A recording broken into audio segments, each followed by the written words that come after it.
अच्छा बेटा, ये देखो, नॉर्थ वेस्ट कॉर्नर मेथड का एक दूसरा एग्जांपल है।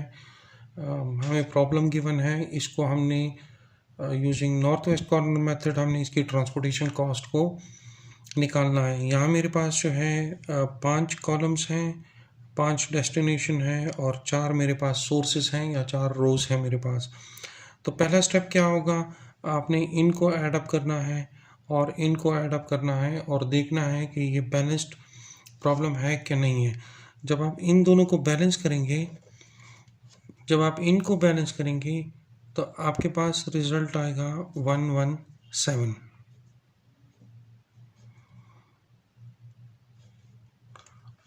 और जब आप इनको जमा करेंगे तो आपके पास रिजल्ट आएगा 95।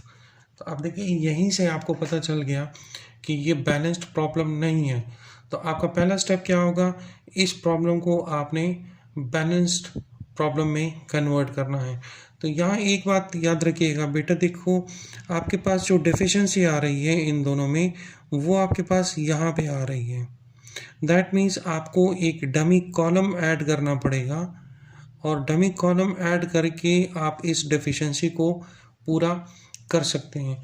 तो आप देखें यहाँ पर हम इस टेबल में अब यहाँ पे एक डमी टेबल बनाएंगे और जितनी डेफिशिएंसी है उसकी उतनी डेफिशिएंसी हम यहाँ पर ऐड करेंगे।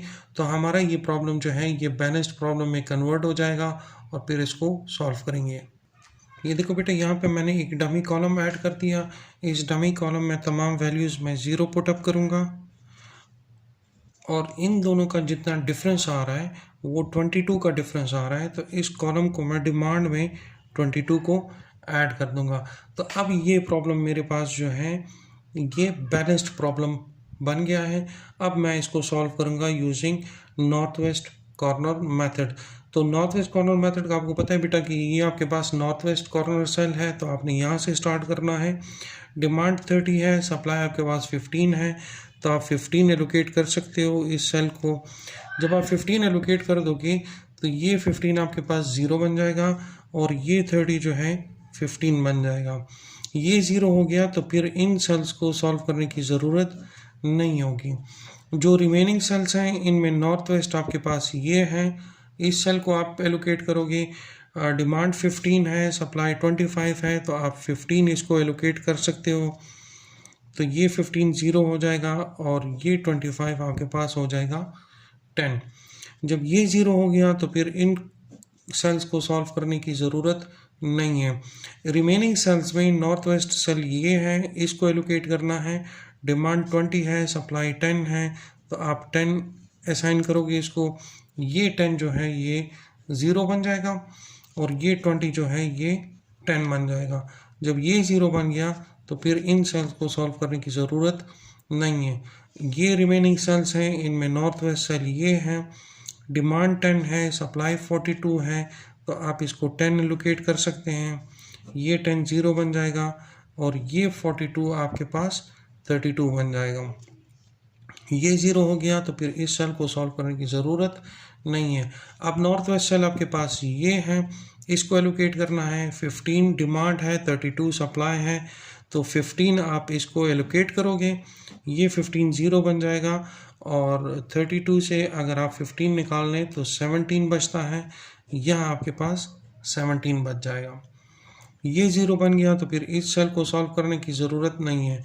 इन रिमेनिंग सेल्स में नॉर्थ वेस्ट सेल ये है, डिमांड 10 है, सप्लाई 17 है, तो आप 10 एलोकेट कर सकते हो। ये 10 0 बन जाएगा और ये 17 अब आपके पास 7 रह जाएगा। अच्छा जी, ये 0 बन गया तो फिर इस सेल को सॉल्व करने की ज़रूरत नहीं है।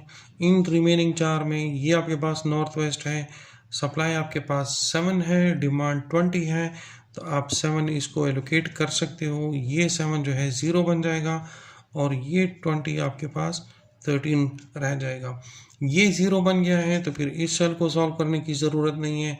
यहाँ आपके पास ये वाला सेल जो है आपके पास नॉर्थ वेस्ट है, आपके पास डिमांड जो है वो 13 है, सप्लाई आपके पास 35 है, तो आप 13 इसको एलोकेट कर सकते हो। ये 13 आपके पास 0 बन जाएगा और ये 35 से अगर आप 13 को माइनस करेंगे तो आपके पास 22 रह जाएगा। ये आखिरी सेल आपके पास बचा है। यहाँ डिमांड भी 22 है, सप्लाई भी 22 है। ये 22 आप इस सेल को लोकेट करोगे, ये भी 0 बन जाएगा और ये 22 भी आपके पास 0 बन जाएगा। तो आपके पास जो टोटल ट्रांसपोर्टेशन कॉस्ट बनेगी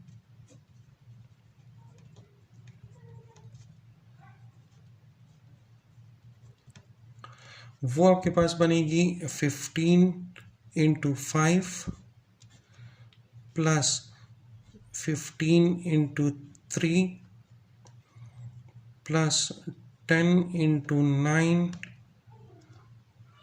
plus 10 into 2 plus 15 into 7 plus 10 into 6 plus 7 into 5 plus 13 into 9। ये करने की ज़रूरत नहीं है, 22 इंटू 0 ऑलरेडी 0 आ जाएगा। जब आप इन तमाम को कैलकुलेट कर लो फिर आपके पास रिज़ल्ट आएगा, ये बन जाएगा 547। तो टोटल ट्रांसपोर्टेशन कॉस्ट आपके पास आ गई है 547। ये देखो बेटा, ये हमारे पास बैलेंस नहीं था, बैलेंस प्रॉब्लम नहीं था और डेफिशिएंसी आपके पास डिमांड में आ रही थी, इसलिए हमने कॉलम ऐड किया और जितनी डेफिशिएंसी आ रही थी उतनी ही हमने डिमांड में ऐड किया।